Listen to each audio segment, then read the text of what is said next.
hep de yaptığımız bir konuyla başlıyoruz. Para, para, para.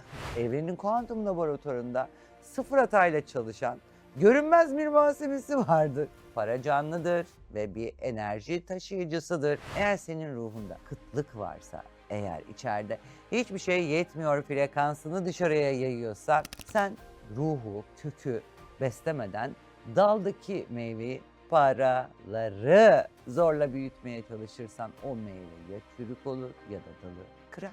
Ruhunuzun içinde kopan fırtınalar, işte bunlar paranın davranışını belirler. Biz paranın efendisi olmaya geldik. Paranın kölesi ya da bekçisi olmaya asla gelmedik. Eğer biz sürekli ya kaybedersem korkusuyla kazanıyorsak ya da şu borçları ödeyeyim ya da bu ayı böyle geçineyim şeklinde konuşarak yaşıyorsak para demeyi unutun. Ben kendimi nasıl mutlu ederim deyin. Zaten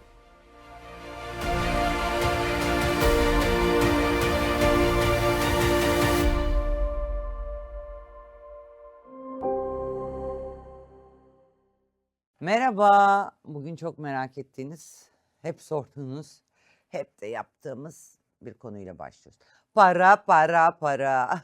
Ama değişik bir yerden bakacağız. Hangi para bize helaldir? Hangi para bize geldiğinde helal olarak görmeliyiz? Yani gelin bugün paranın görünmez muhasebesini yapalım mı? Evet, eski bir finans yöneticisi olarak şunu net söyleyebilirim. Para sadece rakamlarla yönetebileceğimizi sandığımız an sistemin aslında o illüzyonda kaybolduğumuz yerdir. Ne demek istedim ya?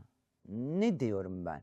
Yani param olursa her şeyi yönetirim dediğimde sistem benden parayı alır. Burada para hırsından da bahsediyoruz aynı zamanda. Tamam mı?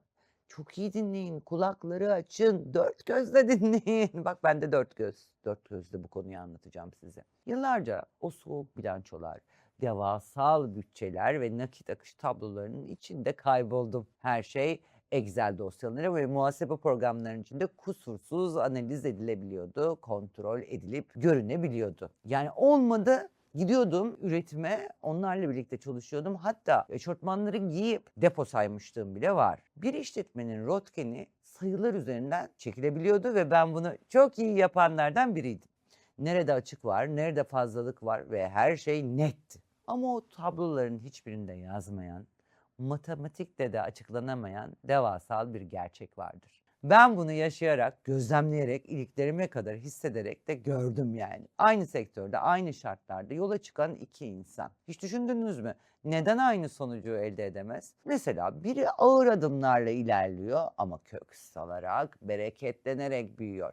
Diğeri jet hızıyla paralar geliyor, jet hızıyla başarıyı elde ediyor, basamakla çıkıyor, basamaktan basamağa atlıyor ama o kazancın altında ezilip aynı hızla da dibe vuruyor. Bunları hiç düşündünüz mü? Bakmışsınızdır, görmüşsünüzdür. Biri parayı tutabiliyor, paranın efendisi oluyor, diğeri ise sürekli başa dönüyor, kısır döngü içinde boğuluyor. İşte bu iki örnek arasında anlıyoruz ki paranın sadece görünen bir muhasebesi yok.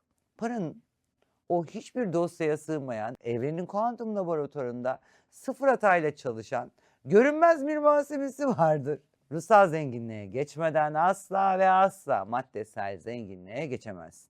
Bizim bu dünyadaki en büyük keşifimiz de bu olmalıdır. İnsanlık hep dışarıdan içeriye doğru bir zenginlik hayal eder. Evler, arabalar, hizmetçiler, hediyeler, jestler. Hele bir zengin olayım, sonrasında huzuru bulurum, sonra da ruhumu doyururum der. Oysa kuantum yasası tam tersini işletiyor.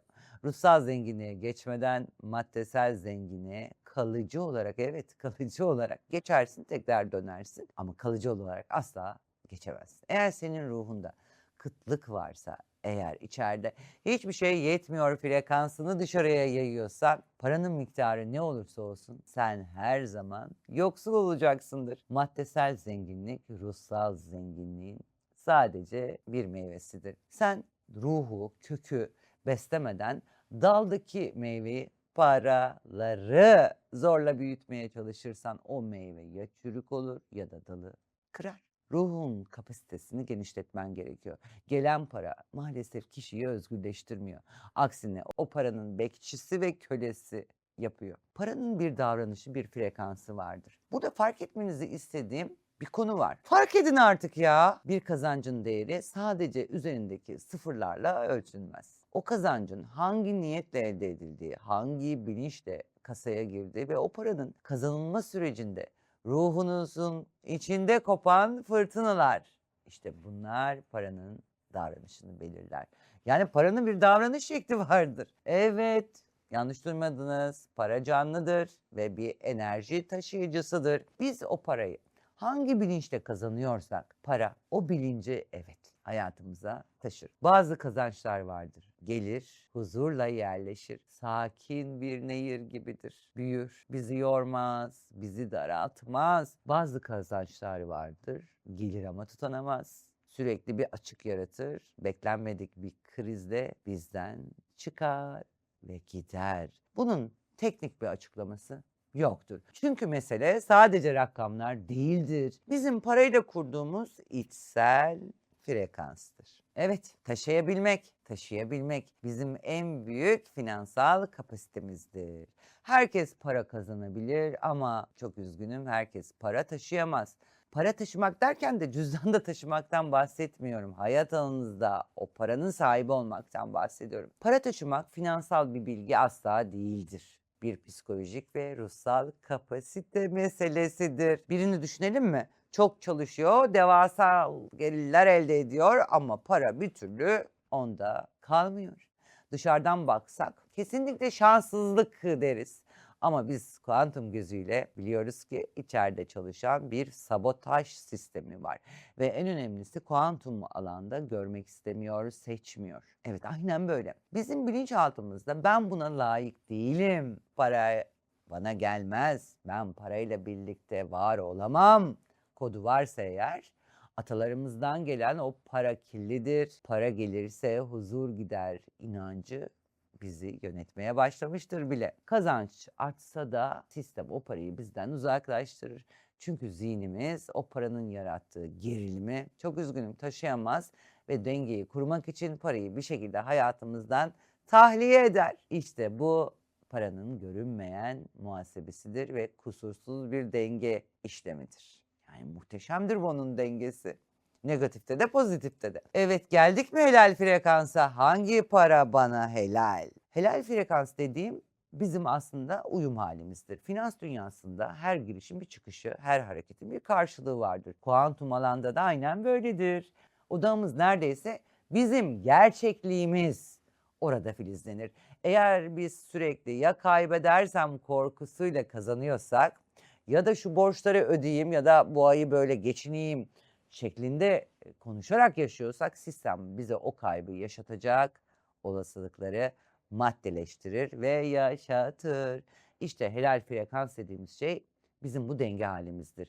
Kazandığımızla hissettiğimiz arasında asla ve asla hiçbir çelişki olmamalıdır. İçimizde huzursuzluk yoksa, içimizde bu bana ait değil sıkışması yoksa, içimizde bir başkasının hakkının gölgesi yoksa o para sadece gelmez kalır, bereketlenir, bizle birlikte genişler. Çünkü artık sistemde direnç yoktur. Biz zamanla şunu öğrendik. Kazanç sayılarla ölçülür, bereket ise süreklilik ve rahatlıkla. Bazı insanlar az kazanır ama dengededir. Görüyorsunuz değil mi? Etrafınızda vardır. O para onlara bir saray konforu yaşatır. Bazıları çok kazanır ama o paranın içine hapsolur, sürekli bir endişe halindedir. Çünkü biri sadece para kazanmıştır, diğeri ise parayla uyum kurmuştur. Görünmeyen muhasebe asla hata yapmaz. Eksik olanı tamamlar, fazla olanı dengeler. Eğer finansal olarak büyümek istiyorsak önce içeride o parayı taşıyacak içsel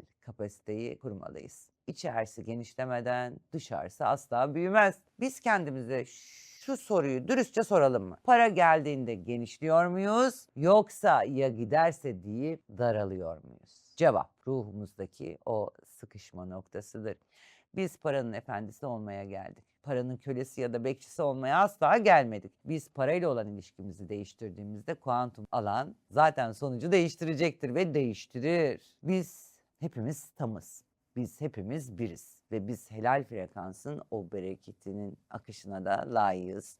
Bunu da kulağa küpe yapın. Paranın bir enerji olduğunu, frekans olduğunu kendimize lütfen hatırlatalım. Frekansına uyumlandığımızda, maddesel ve ruhsal zenginliğe geçtiğimizde paranın görünmeyen muhasebesi bizim lehimizde çalışsa bile mucize dediğimiz şey sadece bizim doğal akışımız olacak ve para bizi her yerden gelmeye başlayacak. Çok önemli bir noktayı daha söylemek istiyorum. Parayı kendi girişiminize, kendi varlığınıza harcamadığınız müddetçe para bir şekilde gelse bile orada minik minik minik minik delikler olacaktır. Dışarıya kendini yöneltecektir. Bunu da unutmayın. Ne yapıyoruz? Şebnem Tacıgöz'ü takip ediyoruz, bildirimleri açıyoruz ve abone oluyoruz. Size kocaman sevgi gönderiyorum. Para size her yerden aksın. Para demeyi unutun. Ben kendimi nasıl mutlu ederim deyin. Zaten mutluluk konfor alanınızı genişletmektir. Konfor alanınız genişledikçe de o konfor alanınızın daha da genişlemesi için para size gelecektir. Valla ben böyle yaptım. İsterseniz dinleyin. Görüşürüz.